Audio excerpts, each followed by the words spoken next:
చాలా తపనిస్తుంది, చాలా కోపం వస్తుంది, ఇరిటేషన్ వస్తుంది.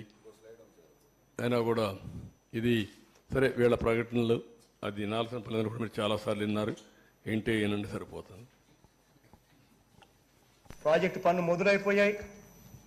ప్రాజెక్టు 2021 జూన్ నాటికి కంప్లీట్ చేస్తాము, నీళ్ళు ఇస్తామని కూడా ఖచ్చితంగా చెప్తాము.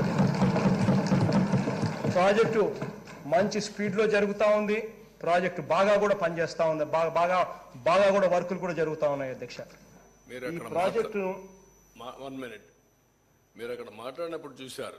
2021లో మాట్లాడుతున్నాడు. 2021 అసెంబ్లీలో ప్రాజెక్టు స్పీడ్గా జరుగుతుందంటాడు. అప్పుడు మునిగిపోయింది. వీళ్ళని ఏం చేయాలంటే వీళ్ళు ముఖ్యమంత్రులుగా పెట్టుకోవడం అనేది మన దౌర్భాగ్యమే కదా. ఇదే అతను మాట్లాడే మాటలు. నెక్స్ట్ ఖరీఫ్ 2022 నాటికి నీళ్ళు ఇచ్చే పరిస్థితి తీసుకొని వస్తానని కూడా ఖచ్చితంగా కూడా చెప్తా ఉన్నాను అధ్యక్ష.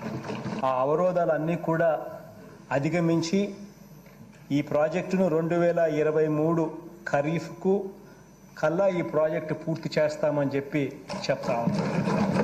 సో ఇవన్నీ కూడా అధిగమించి ఇప్పుడు దేవుని దయ వల్ల కొంచెం గాడిలో పడింది. 2025 ఖరీఫ్ కల్లా ఖచ్చితంగా గోదావరి పోలవరం ప్రాజెక్టు పూర్తి చేసి నీళ్లు కూడా పెట్టే పరిస్థితి వస్తుంది.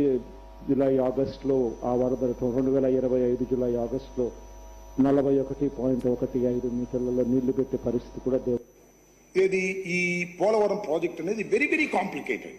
అంత తేలిగ్గా అర్థం కాదు.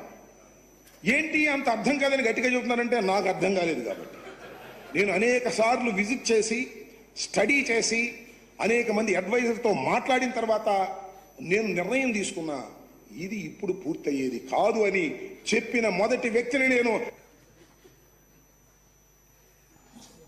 విన్నారు కదా ఎంత ఆలస్యం అయిపోయిందో.